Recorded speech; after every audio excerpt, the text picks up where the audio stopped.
Alfa Romeo Montreal del 1971.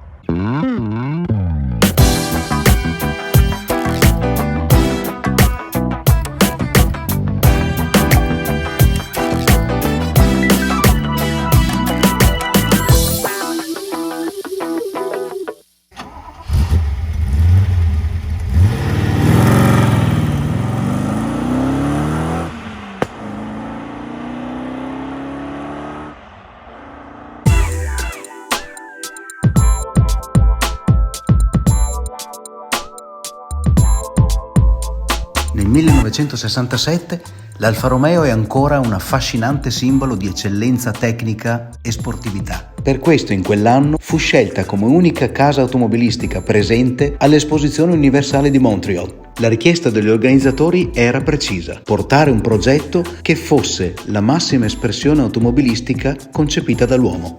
L'Alfa giunge a Montreal con un coupé dalle linee tese molto innovativo, disegnato ed allestito dalla carrozzeria Bertone per mano di Marcello Gandini, già conosciuto per la Lamborghini Miura presentata un anno prima.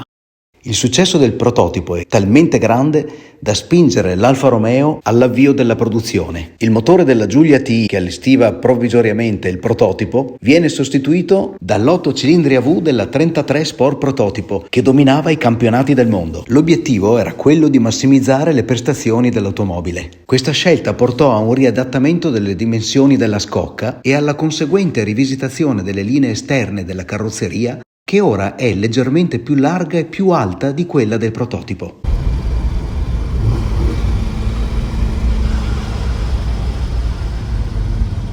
La versione definitiva viene quindi presentata al Salone di Ginevra del 1970, mentre la produzione in serie inizia soltanto nel 1971, a ben 4 anni dalla presentazione del prototipo a Montreal. Questo enorme ritardo, unito all'ingresso nel mercato in piena crisi petrolifera, pesarono non poco sulle difficoltà commerciali della Montreal. Malgrado tutto ciò, finalmente la Montreal è su strada.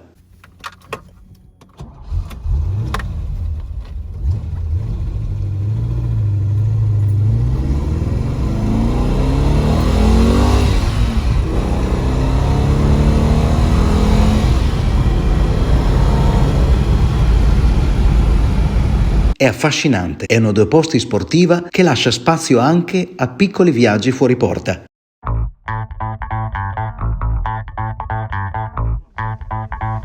Il suo motore, rispetto alla versione da competizione, mantiene la stessa architettura a 8 cilindri AV di 90 gradi, ma viene adattato per l'uso su strada. Viene addolcito e reso più elastico, aumentandone la cilindrata a 2593 cm3 e soprattutto aumentandone la corsa.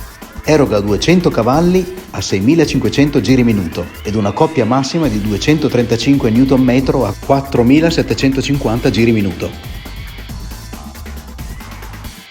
La Montreal pesa solamente 1270 kg in ordine di marcia e raggiunge una velocità massima di oltre 220 km all'ora, mentre accelera da 0 a 100 km all'ora in 7,1 secondi.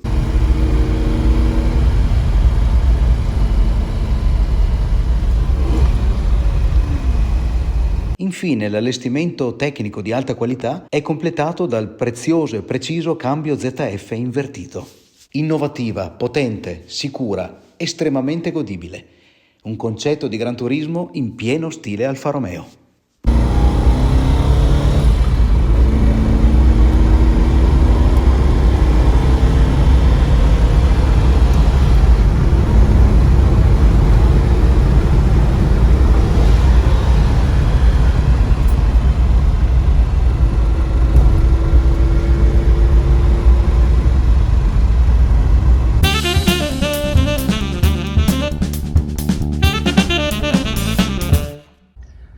Sebastiano Vianello Mirabello, Bassano del Grappa, Italia. Ho acquistato questa vettura nel 1986, dopo averla incontrata per la prima volta nel 1984 al trentennale della Giulietta con l'amico Luigi Bonfanti, il fondatore della Bonfanti Garage. È stato un amore a prima vista e dopo 2 anni sono riuscito, con i mezzi che avevo economici del tempo, a prendermi questa fantastica vettura sportiva.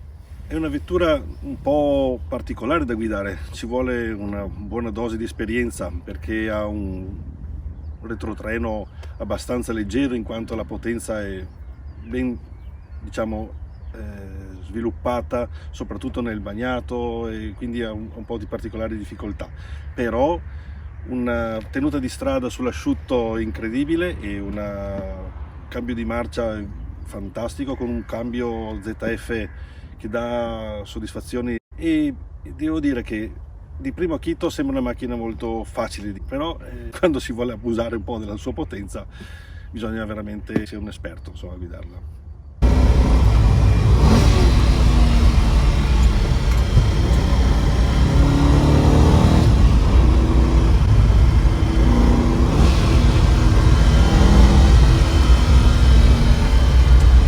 Nel 1993 ho deciso di mettere a posto una piccola parte del motore che perdeva un po' di olio. E ci siamo accorti che c'erano altri piccoli interventi da fare sulla catena di distribuzione, queste cose qui. Abbiamo deciso, partiamo con un restauro del motore completo. E per 4 anni ci ho messo le mie mani per pulire ogni pezzo e portarlo fino a essere nuovo, quindi sostituendo cuscinetti, fasce, pistoni, canne. Naturalmente non avrei mai potuto fare questo da solo perché sono anche un musicista e i grandi esperti di Bonfanti Garage mi hanno dato una grandissima mano anche nello scoprire i segreti che ci sono nel smontaggio e nel montaggio di certe parti, e pezzo dopo pezzo li abbiamo puliti, li abbiamo lavorati benissimo finché, se vedete le foto di questo motore dopo tanti anni di restauro, è ancora perfetto.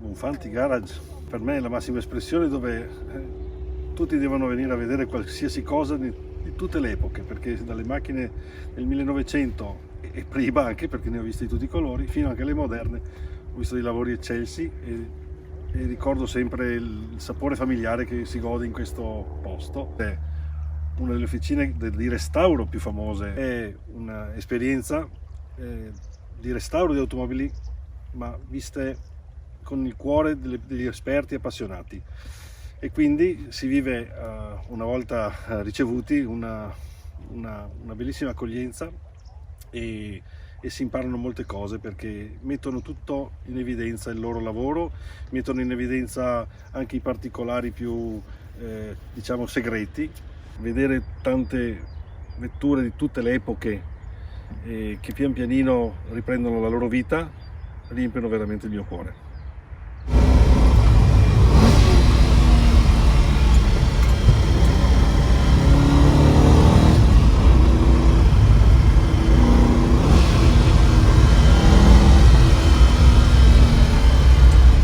Oggi il rinnovato interesse per il suo caratteristico design e il coinvolgente sound a 8 cilindri che fa battere il cuore la fa tornare fortemente protagonista tra gli appassionati che scrivono per lei le pagine di una nuova rinascita.